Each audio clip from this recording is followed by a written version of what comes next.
Hello, everybody, and welcome to the Park Hopper Daily Weekly Newscast. I apologize for being a couple of minutes late, but we had some technical difficulties. If you could see our setup right now, you'd ask me, hey girl, what's your Venmo? Let me send you some money because you need a better setup. And I would say, okay, thanks, because I do. Anywho, how are you guys doing today? I hope you are doing phenomenally.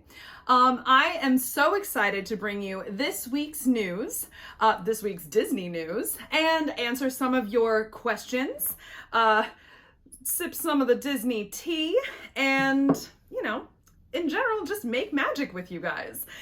So, I also want to throw some shout outs to some of our Disney correspondents who help us get the job done while we're actually home and not at our favorite home, our Disney home. Some of our correspondents include Jim.Disney, that's Jim.Disney on Instagram, John Sheridan, John Dizguy, and he also has a new Disney Newemo account. When I repost this on YouTube, I'm going to add all those little tags that you need to know right underneath, like probably right about here. And I also want to shout out this amazing shirt that I'm wearing today, End Racism. It's like a black Mickey hand and a white Mickey hand, and it says on the bottom, I'm not going to stand up because, yes, I am wearing sweatpants with this, but it says, the only thing I hate is hate. This is a shirt from 100 Acre Hood Co. Chad, who runs it, is a super dope, awesome guy, and I really appreciate him and his art.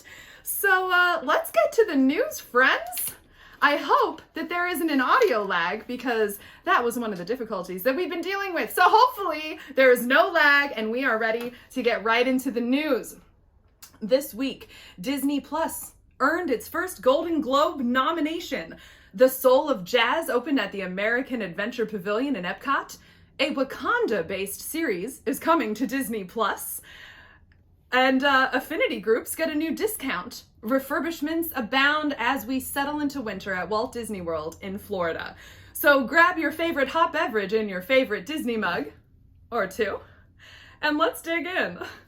Disney Plus was largely the only plus that the Walt Disney Co. experienced for the better part of 2020. With the COVID pandemic closing parks and resorts worldwide and crippling tourism and attendance for parks and resorts when they finally opened their doors again, according to Variety, the streaming service hit 86.8 million paid subscribers in December at the close of its first year. Now, this was a goal that the company was hoping to reach by its fourth year. Now the estimate is that the service could have as many as 260 million paid subscribers by the end of the fiscal year 2024, CFO Christine McCarthy said in December at the company's Investor Day. And now Disney Plus has earned its first Golden Globe nomination. The Mandalorian has been nominated. Oh, good job, baby. I'm so proud of you. It's been nominated for Best Television Drama Series. It was announced Wednesday morning. The Mandalorian has already won 7 Emmy Awards for its first season after racking up 15 nominations. This is the way. Walt Disney Pictures also earned nominations for Best Motion Picture, Musical, or Comedy for Hamilton with Lin-Manuel Miranda. Did you ever notice that when people say Lin-Manuel Miranda, they always say it with an accent, even if they're not, speaking with an accent otherwise? Maybe it's just me and Kasha. But anyway, Lin-Manuel Miranda, congratulations. I mean, how does a bastard orphan son of a whore and a Scotsman dropped in the middle of a forgotten spot in the Caribbean by Providence, impoverished and squalor, grow up to get a nomination for a Golden Globe? I don't know. He earned a Best Performance by an Actor in a Motion Picture, Musical, or Comedy for his portrayal of Alexander Hamilton in the same Broadway production. Can someone say EGOT? EGOT alert! I think so. Onward and Soul both picked up nominations for Best Motion Picture, Animated. And while not a nomination for the company itself, surely many Disney fans will be rooting for the late Chadwick Boseman, who immortalized T'Challa, aka Black Panther, in Marvel's Black Panther and throughout the MCU's Avenger films. Boseman, who died last year after quietly battling cancer, earned a Best Actor in a Motion Picture Drama for his role in Ma Rainey's Black Bottom.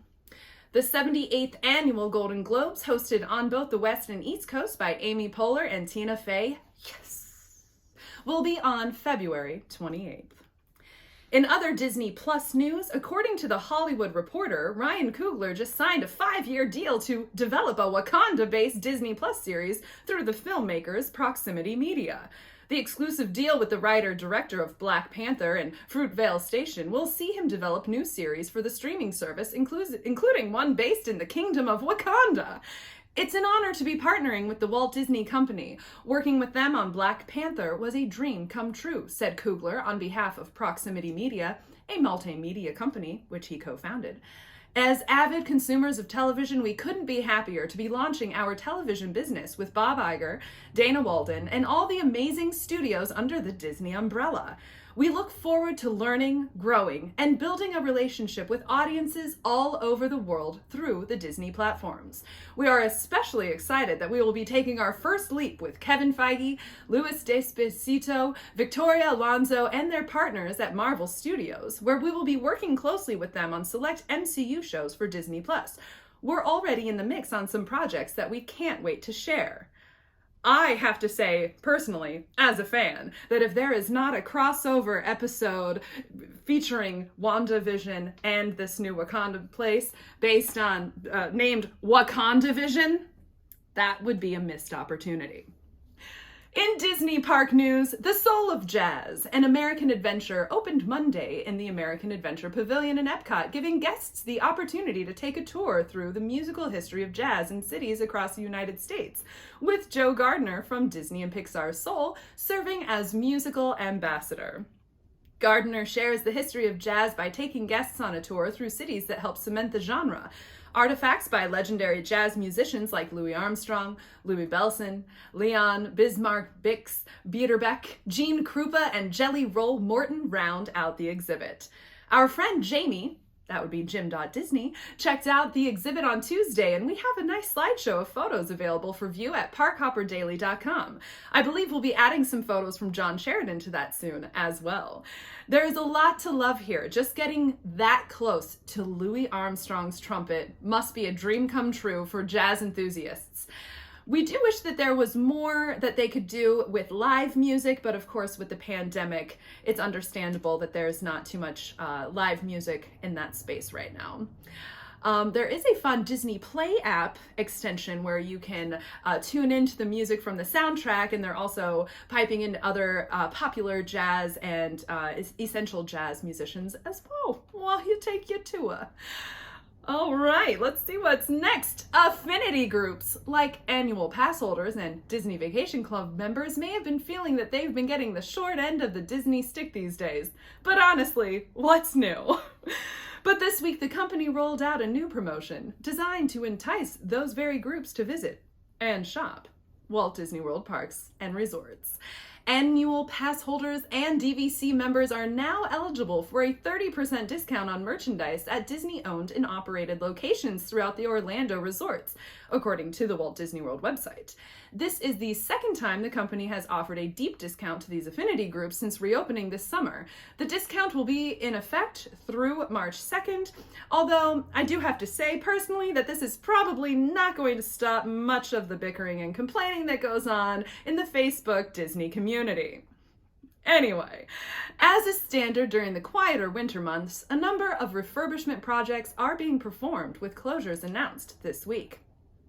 Pop Century's main pool, the Hippy Dippy Pool, is closed for refurbishment due February 15th through early March. Guests staying at the popular Value Resort can use other themed pools on property, namely the bowling pool or the computer pool. That sounds fun. The neighboring Art of Animation Resort is also in the middle of a pool refurbishment. The Big Blue Pool is closed for refurbishment, with guests available to use the Cozy Cone and the Flippin' Fins pools. In Epcot, the Rose and Crown Dining Room in the United Kingdom Pavilion will be closed for refurbishment beginning February 15th. That project is expected to last through early spring, although the Rose and Crown Pub and Yorkshire Country Fish Shop seem to be remaining open during that time.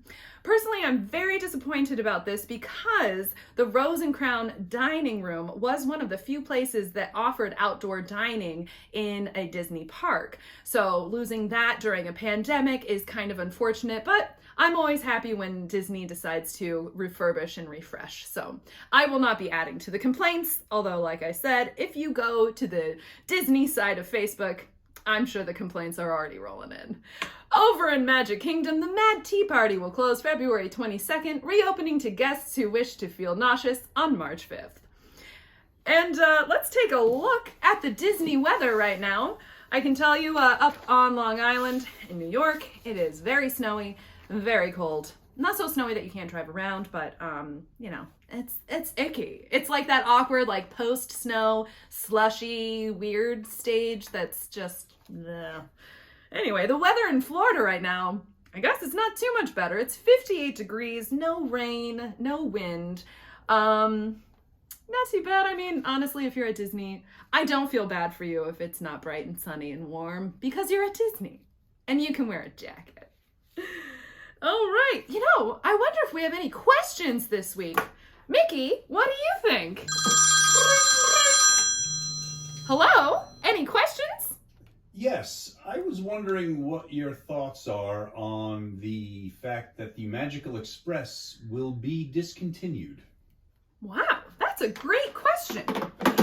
So as you know, and as we have reported, the Magical Express is set to expire in its current iteration at the end of this year and will no longer be free for guests starting in January 2022. My personal feelings on this is, it's been a really nice perk, but since the pandemic, it's not something that I would want to ride anyway. I've seen a lot of photos of people on the bus, and there do not seem to be dividers, and there doesn't really seem to be that much spacing. So I'm already nervous about a 2-hour flight. I don't really want to get off one small tube and get right back into another small tube with people. I do know that they are requiring you to keep your masks on the whole time, which is fabulous. And I'm sure that they are following all of the protocols that they need to, and then some, because let's be honest, Florida isn't exactly leading the brigade when it comes to safety in the pandemic. Sorry, Florida. Thank you, Disney, though, for leading the charge and doing everything as safely as possible. I've seen a lot of people saying that, you know, it's going to add all kinds of expenses to their trip. Now they need to bring this and that and the other. It's certainly taking away the ease of getting directly into the parks. To that I say, boo-hoo. I mean, if you can afford to take a trip to Disney, I don't think that a $60 taxi is gonna make or break your ability to do the trip. There are other places where you can save money. You can connect with a great travel agent. Emily, we do Disney right. I'm gonna put her information right here when I do this on the YouTube. She is a great resource. I see her posting cost-saving tips galore on her Instagram, so you should definitely check her out. She even was posting recently about a great limo service that was not going to break the bank either, that you can add on to your trip when you book with her. So, you know, there's lots of ways that you can get around the added expense, and frankly, it's just, you know, it's not a great time to be complaining about not getting a free bus to Disney World. It's just in poor taste because there's the pandemic. Anyway, let's get another question before I lose any more followers. Hello. Hello. What is your favorite park outfit? Ooh, my favorite park outfits. That's a great question. So, one of the reasons why we had to buy a car on our last trip was because I packed way too many outfits for our Disney trip. And that's for a couple of reasons. One, I always forget how much weight I've gained during the pandemic. So only half of my clothes fit right now anyway. So half of my wardrobe is useless. I always go down to Florida being like, oh, but I'm like gonna get in shape while I'm there and then I'll be able to wear these shorts. So I pack the shorts and then I just feel bad about myself the whole time. So I don't know why I do that. I gotta stop. Anyway, my favorite outfit, and definitely my favorite outfit to be cozy and comfy in, my favorite outfit to take photos in, is any kind of Disney themed onesie. Specifically it's actually Joe's onesie. I got him the child onesie. It is the coziest onesie I've ever had on my body. I literally feel like a grown-up baby running around Disney World. And who doesn't want to feel like a grown-up baby running around Disney World? It's hilarious. Plus, then when you dance around with the characters, you know, they get extra magic and it's just a lot of fun. So, I would definitely say Disney bound, be cute, but be comfy. There is nothing worse than being in your resort hotel and trying to put on an outfit and just feeling like really self-conscious and like bad about yourself because you're not fitting into the, like, whatever cute little Disney outfit you used to wear 3 years ago when you ran every single day. So bring a onesie, because they're always gonna fit. Okay, I think we have time for what? One more question? 2 more questions? Are there any more questions? One more question. Let's see. Okay, what is your favorite food cart? Whoa, my favorite food cart. Okay, my favorite food cart. My favorite food cart in all of Disney, caller? In all of Disney, yes. Okay, great. All of Disney. Well, it's not open right now, but if we're talking like all Disney, then I'm going to include Disneyland in this. So my number 1 favorite food cart has got to be the corn dog stand at the end of Main Street in Disneyland in California. In Disney World, I think my new favorite, because this is new and I'd never tried this cart before this most recent trip that Joe and I were on, but I think I'm gonna have to say the spring rolls outside of Adventureland. They had a cheeseburger spring roll that was it was quality, but they had a pizza spring roll that was absolutely banging. Like that spring roll, we got one of each and we sat down and ate them, and we immediately got back in line and got 2 more of the pizza ones. We're like, yeah, it was gonna be snack, and then it turned into dinner. It was great. I miss being at Disney World. So anyway, I also just wanted to give a shout out to everyone who's trying to make millennials and older feel older by saying that side parts are out. So I just wanted to say that this episode was sponsored by Middle Parts and the fact that I haven't been able to fit into skinny jeans in 2 years. So I must be young, right? Anyway, my name is Anita Boyer. Thank you so much for tuning in this week. Remember that we're going to be live at 8 o'clock, hopefully, barring technical difficulties, every single Thursday with your weekly roundup of Disney news. We greatly value your feedback and your subscription to our YouTube page. Feel free to engage with us on Instagram, because I just learned the word engagement and apparently we need to do better at it. So come give us a comment. I'll comment back. I live on my phone. We're also on TikTok. That's a whole different story of lack of knowledge, but we're there. We're on Twitter. Dang, you can find us anywhere. Thank you so much, as always, to my partner in crime, Catherine Manu, for the dope script and for filling our website with beautiful content. Thank you to our correspondents, John and Jim and Jamie, and everyone else who follows us and who sends us your questions and your love. Shout outs to Chad at 100 Acre Hood Co. Shout outs to Emily, awesome Disney and any kind of vacation planner. Super big shout outs to my caller, Joe. Joe, thanks for putting up with me all the time. I love you, babe. All right, that's the news for this week. Bye.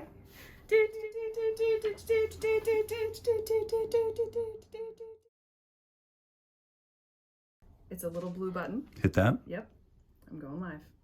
And do I press this? Nope, it's already happening. It didn't press. Okay, you have to hit done first. I can't see.